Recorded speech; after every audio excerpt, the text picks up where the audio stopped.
Ai, ai, ai, e lá vamos nós de exposição. Oi, gente, eu sou a Ione Simões. Faz tempo que eu não respondo uma book tag nesse canal, né? A última que eu respondi foi exclusiva para os membros, então, ó, se você ainda não faz parte do clube de membros, já assina aí. E queria, portanto, fazer uma, então, aqui para todo mundo, porque eu sei que é um tipo de vídeo que vocês gostam, eu gosto de gravar também, porque tags são sempre divertidas.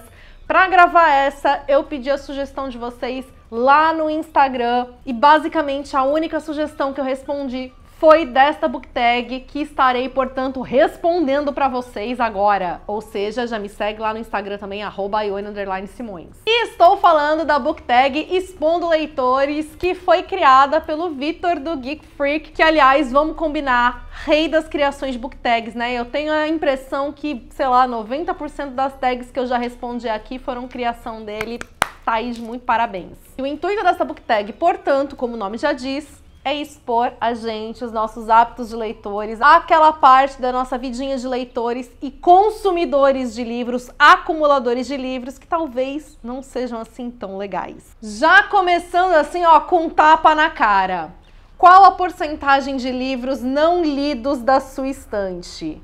E foco aqui, gente, estante, não estamos falando de Kindle, tá bom? Bom, responder essa book tag não foi uma tarefa assim tão fácil, que, como vocês podem perceber pelo cenário, eu estou em Santos, não estou em Mogi, portanto eu não estou de posse dos meus livros. Felizmente, eu tenho o meu catálogo do Excel, que salva a minha vida, onde eu tenho todos os meus livros catalogados, e aí eu consigo também ter uma facilidade maior aqui para responder essa pergunta em termos de números, tanto da quantidade de livros que eu tenho, quanto daqueles que eu não li. E aí eu fui utilizando o catálogo, né, para ver os nomes dos livros, para eu poder encaixar aqui nas respostas, e essa aqui não foi a parte assim tão fácil. Bom, segundo o meu catálogo, eu tenho 1.128 livros. Desses 1.128 livros, 302 não foram lidos. Fazendo aqui aquela continha básica, 302 dividido por 1.128 é igual a uma porcentagem de 26,77%.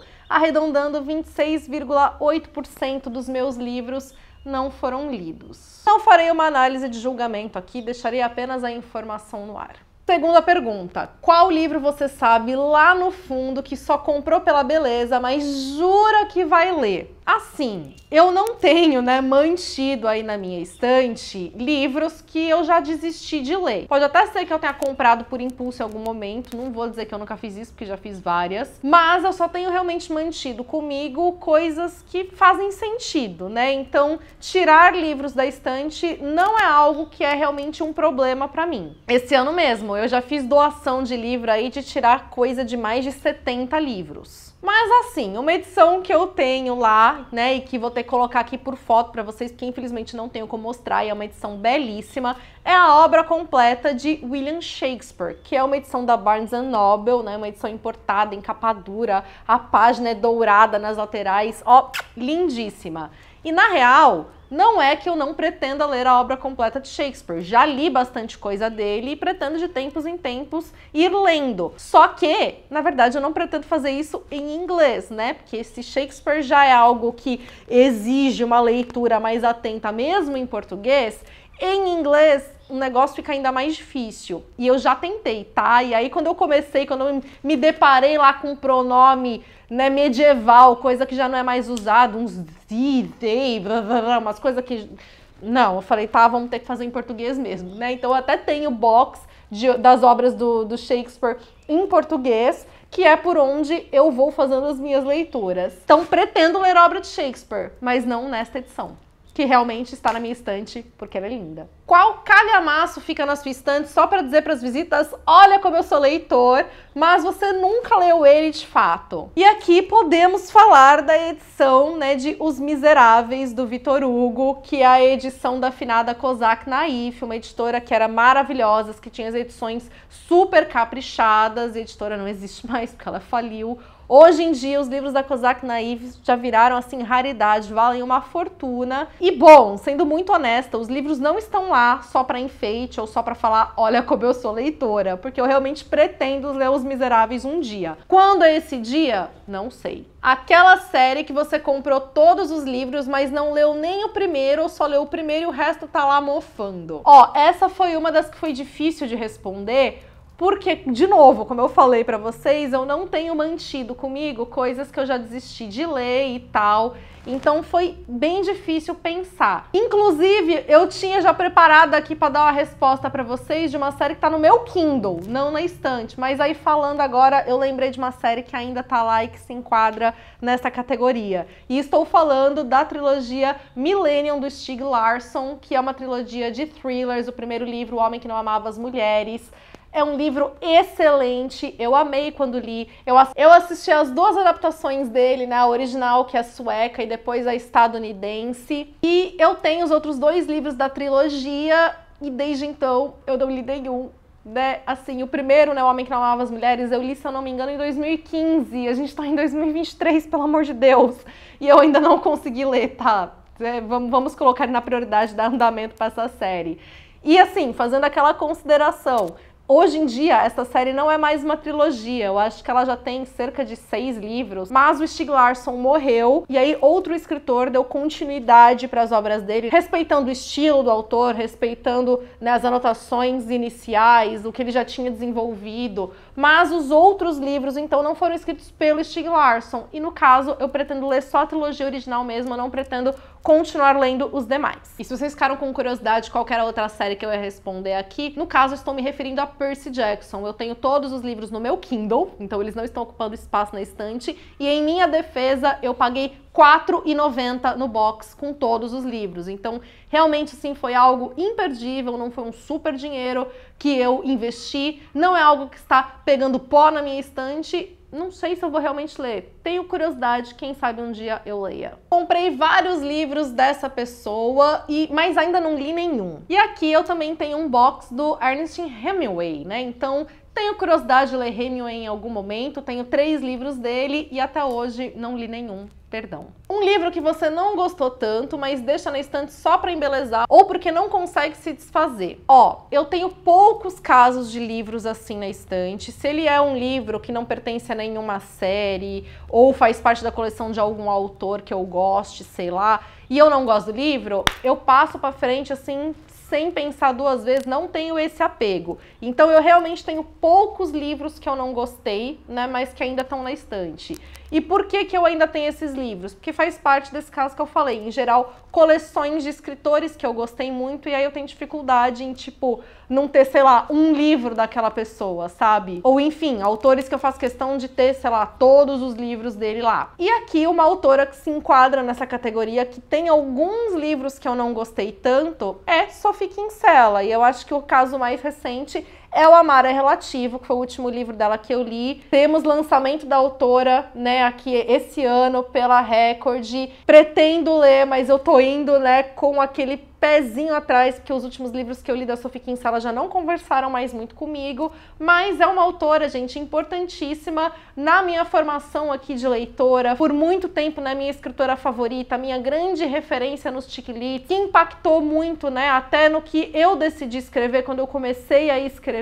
Então, Escrito nas Estrelas, eu acho que ele ainda tem muito dessa influência, né, que veio do que eu observava em Sophie Kinsella e tal, em termos do humor, principalmente. Então, assim, gente, não dá, né, pra eu simplesmente sair me desfazendo dos livros dela, pelo menos não nesse momento da minha vida. Pode ser que em algum outro momento isso deixe de fazer sentido pra mim e eu consiga ter mais essa facilidade para me desfazer dos livros. Mas nesse momento eu ainda não cheguei lá, sabe? Então prefiro continuar mantendo os livros dela comigo, fazendo a coleção, continuar lendo as coisas dela, mesmo que talvez elas já não funcionem mais como antigamente. Um livro que você aproveitou uma promoção e pagou super barato porque estava valendo a pena, mas na real você mal sabe do que se trata. Assim, gente, já fiz muito disso na minha vida, tá? Eu com certeza já fui nesse impulso de comprar livro que estava barato sem saber mais, mas hoje em dia eu não sou mais essa pessoa, né? Eu não compro mais tantos livros com facilidade. O que eu faço mais é comprar e-book, justamente porque eu já tenho muito livro nas minhas estantes, né? E é impensável ficar fazendo esse negócio crescer considerando que eu guardo os meus livros em casa. Então não consegui pensar em nenhum livro físico que eu tenha que ainda esteja nessas condições. Talvez se eu estivesse gravando em Mogi fosse mais fácil de eu responder essa pergunta, porque aí visualmente, né, eu conseguiria achar os livros e ir lá no catálogo, não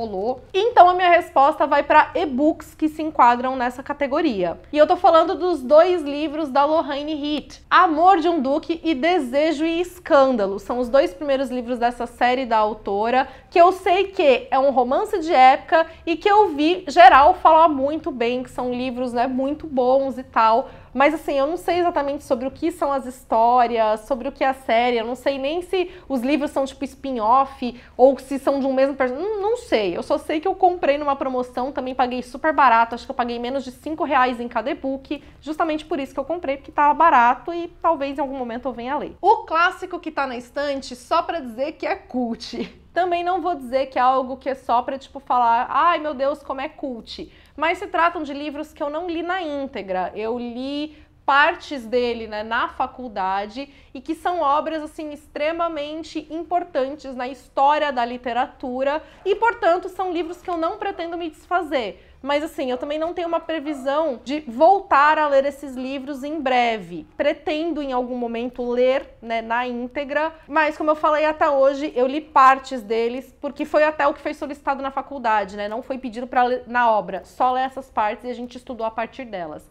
E estou falando de Ilíada e Odisseia do Homero. Aquele livro que todo mundo acha horrível, mas você amou. Ó, essa aqui também foi difícil, mas no sentido de que eu não sei muito bem o que as pessoas acharam desse livro. Mas eu fui pesquisar, então, livros que eu gostei muito e ver qual era a nota deles lá no Scooby. E esse aqui foi um, assim, que me causou uma dorzinha no coração, porque, de novo, eu amei o livro quando eu li e ele tá avaliado com, sei lá, 3,1 estrelas no Scooby. E estou falando de Nossa Estação, da Laura Jean Williams. Não sei o que as pessoas acharam do livro, eu acabei não lendo as resenhas, né, pra ver então de fato o porquê que ele tem essa nota mais baixa.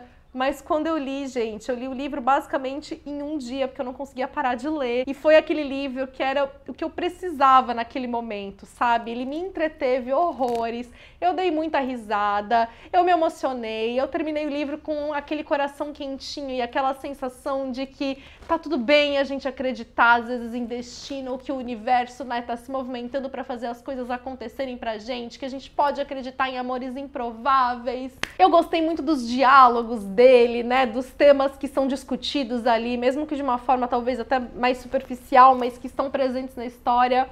O livro funcionou horrores pra mim. E ele tá avaliado com 3,1 estrelas no Scooby. E por fim, um livro ou autor que você leu só pra fazer aquela média com a comunidade literária, mas foi uma bomba. Eu também não sou muito aí de ler só pra fazer média não, gente. Assim, como, né, já tenho aquela consciência na minha vida que eu nunca vou ler absolutamente tudo que eu tenho vontade porque não dá, eu realmente tenho, né, investido em fazer leituras que eu tenho interesse em fazer. Se eu tenho, então, a oportunidade de escolher o livro que eu vou ler, por que eu vou escolher uma coisa que não tem tanto lá do meu interesse? Então, um livro que eu acho que se enquadra aqui, que era um que eu talvez tinha aí uma desconfiança de que não funcionaria tão bem, mas ainda assim resolvi insistir, né? Porque eu ouvi muita gente falando que era uma delícia de leitura, que era um livro leve, divertido, que a autora era ótima, então resolvi dar uma chance, né, para conhecer a escrita dessa autora, Amor Imenso, da Penelope Ward.